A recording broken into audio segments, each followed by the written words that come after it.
What do the laws of Ghana say about one's sexual orientation? Does the constitution criminalize it? Will Ghana join the modern democracies that have legalized same-sex marriages? How does that society ensure that all the rights of all the citizens are respected and that no one is discriminated against? Ghana Focus, right after this.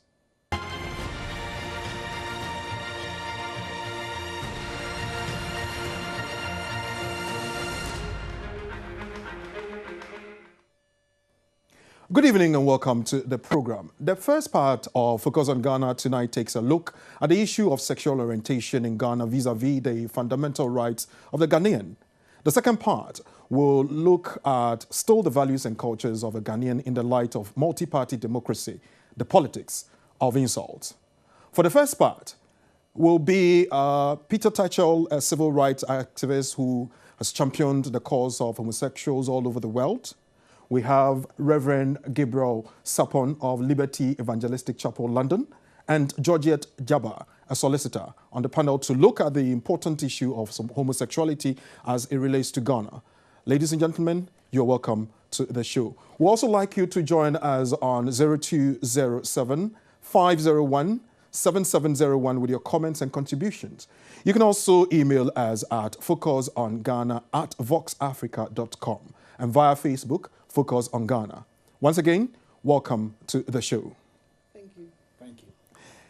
Gay and lesbianism is one very pertinent topic that people look at. The culture of the people in any society determines their lifestyle that have been passed on from generation to generation. Now, with the passage of time, societies have evolved and cultures and values have evolved as well. We live in a global village, and by the conventions and statutes of organizations that nations belong to, no nation and no set of people stand alone, and no one nation can be an island. Human, civil, and fundamental rights and various orientations the human race have been focal points for various discussions on various platforms. There have been several occasions where cultural values have come into conflict, really, with fundamental human rights and civil laws. Countries and societies have their own views on these things. One such orientation that has come into conflict is the sexual orientation of a citizen of any society. Talking of sexual orientation, lesbianism, gayism, bisexual and transsexual issues come to the fore. And oftentimes, individuals who identify themselves in any of these orientations have been discriminated against simply because the society they belong to does not accept that. Several countries, democracies, organizations, and individuals have accepted and pushed that in respecting civil and fundamental human rights. They say it's criminal to discriminate against any individual based on his or her sexual orientation. This is one area I want to look at. And once again, ladies and gentlemen, let me welcome you to the show. But let me start with you, Peter.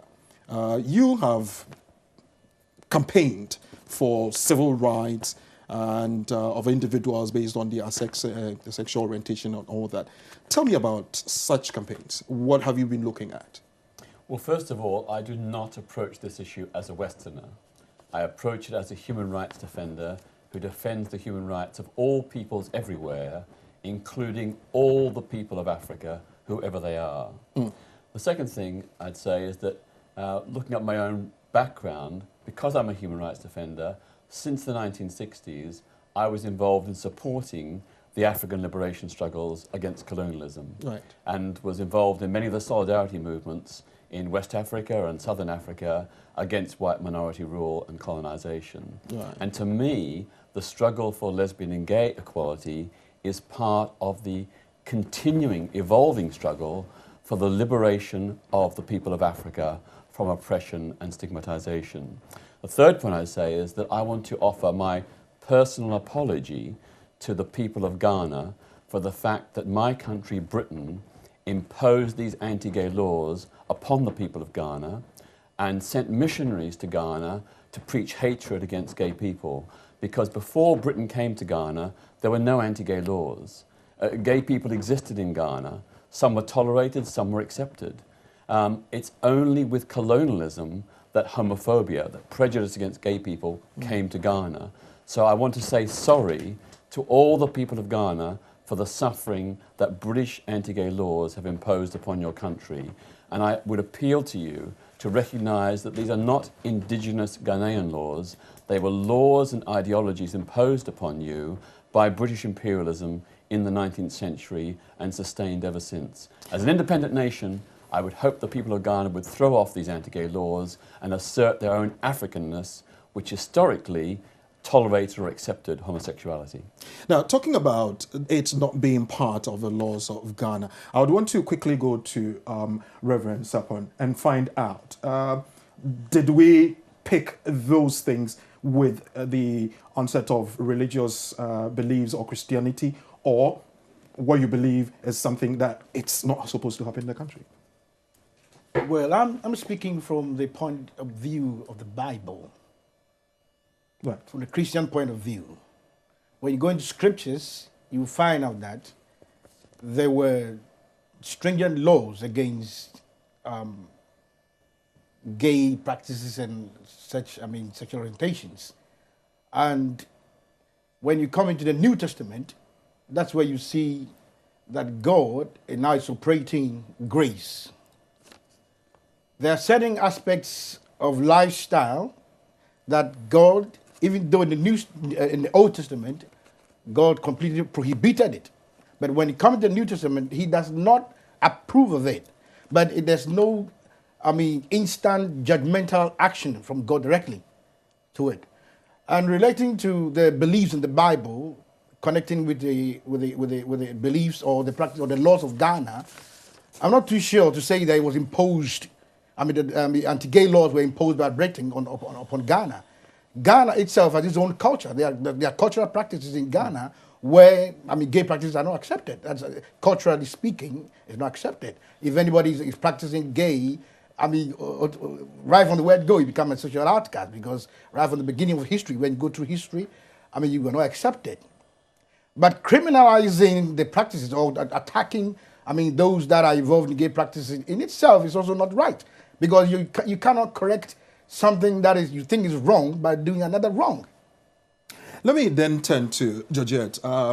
The issue of rights as pertains to the individual, whether the person has expressed their sexuality one way or the other, does it have to be frowned on in the society? Well, during my research, I read that under the Ghana criminal law, same-sex sexual activity among males is illegal. Right. But then they go ahead to say that Ghana respects the fundamental rights of every human being, regardless of their race, religion, gender, what else? Place of origin, political opinion, color, creed. So I think it's contradictory. But the law that you're talking about, the Section 104 of the Criminal Offences Act of 1960, amended by the Criminal Code Act 2003. That's right. It says that it is an offence, and it defines what penalties that go with them. That's right. Now, looking at that and looking at the definitions that people give to the orientations we are talking about, it really does not even talk about homosexuality. It doesn't mention is the that word. where you're talking about a contradiction?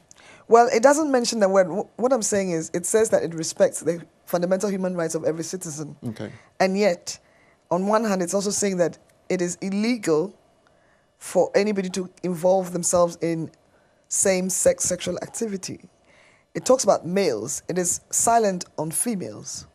But what I'm saying is it's contradictory, because they're, on the one hand, saying they respect the fundamental human rights of everybody. And yet they're also saying that it is illegal for anybody to be involved in any unnatural carnal knowledge, that's how they put it, with or without their consent. And you could go to prison for 3 years with consent. And without consent, you're looking at between 5 and 25 years. Then, Peter, the issue of somebody's sexuality and the law as it is in Ghana, you have alluded to the fact that it was a colonial thing that was imposed on the Ghanaian society. Do you see that contradiction as we're talking about here? Yes, and also, of course, not only does the Ghanaian constitution guarantee equal treatment and non-discrimination to all its citizens, Ghana has signed the African Charter on human and people's rights, Okay. which wasn't devised by Western countries, it was devised by African people. And Articles 2 and 3 state very clearly that every African person, regardless of who they are, is entitled to equal treatment under the law and to protection against discrimination. Right. So, as has been mentioned, that would clearly suggest that Ghana's anti-gay laws are in contradiction of the conventions that Ghana itself has signed. Right. Let me also ask is very pertinent question. Why is it that the society sort of frowns on that? If it is that the same society guarantees the right of the individual, why should anybody frown on an act like that? Because it's a self-expression of that person, and he or she thinks that this is what I believe in. Well, absolutely. And the body of scientific evidence suggests that human sexuality, both heterosexual and homosexual, is predominantly the result of genetic inheritance from our parents and biological hormonal influences in the womb during pregnancy. So these are not things that people can willfully choose. You can't choose to be gay or choose to be straight. These are deep-seated biological factors at play. Moreover, in a democratic liberal society, we make a distinction between what we personally believe and what the law of the land says. The law is there to protect people against harm. And if two adults are having a consenting, loving relationship, we've got to remember that homosexuality is primarily about love, just like heterosexuality. If it's a loving relationship and no one is harmed, then the law should not interfere. The law is only there to protect people against harm. Does the Bible teach against that? When you study marriage as an institution, right from the word go from Genesis, it's God's idea to establish marriage in the human race. The Bible says God said it's not good for the man to be alone. I'm speaking from the point of view of the Christian, of the Bible. No. We believe that God created man, Adam the first man, and when he created him, he said it is not good for the man to be alone. So he went on and created a woman, and then brought the woman to the man. Okay. And that's where marriage started. That was before the fall. Man in his perfect state, God saw something good, beautiful for the human race. And that's how it started. And when after the fall, that's where sin came into the picture. Things began to go wrong. And when you come to the loss of Moses and all that, we come to the point where God began to now establish punishment, stringent punishment against those that, break the laws. Right. For instance, when you read Leviticus chapter 20, you see where the Bible says that when a man lies with another man as he does with a woman, he should be stoned. That was a very specific punishment against that. That's the Jewish law. But let me come to the New Testament. 1 second. Wouldn't somebody be right to come up with the argument that in the Old Testament, those are laws. In the New Testament, we are under grace and the law does not Exactly, that's what I'm coming to. Right. When you come to the New Testament, for instance, and there are laws against fornication or adultery. There was a woman that was caught in adultery, red-handed. That's what the Bible said, John chapter 8. They brought the woman to Jesus Christ, and they quoted Moses' law. And they said to him, what should we do? The law says that we should kill him. We should kill this woman. We should stone him. And Jesus now came out. Jesus is the origin of grace. Now he's speaking out of grace and says that if anyone is without sin, let that person stone this woman. And the Bible said all her accusers, by their guilt, realized that they were all sinners.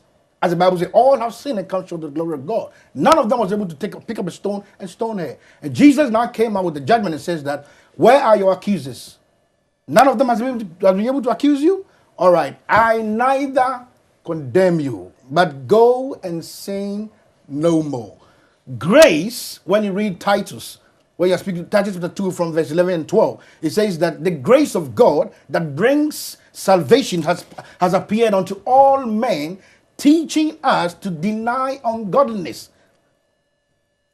So grace doesn't come to approve man to continue in his sin, but grace comes to help us to get out of that which God says it is sin. I think this is a really good point. I think, if you look at every major religion, from Christianity to Judaism to Islam, right, the fundamental principles are about love, exactly, compassion, and care for other human beings. And I don't believe that discrimination is a Christian or a Muslim value. These are contrary to the fundamental tenets of all the major religions. So a person may not approve of homosexuality, but I would hope they would not want to persecute and jail and arrest and imprison gay people just because they happen to love someone of the same sex. Well, and I'll take a leave from the grace and discrimination bit. We'll take a short break, and when we come back, we shall be looking at the whole issue from the standpoint of discrimination. That is the crux of the matter. Focus on Ghana. We'll be right back.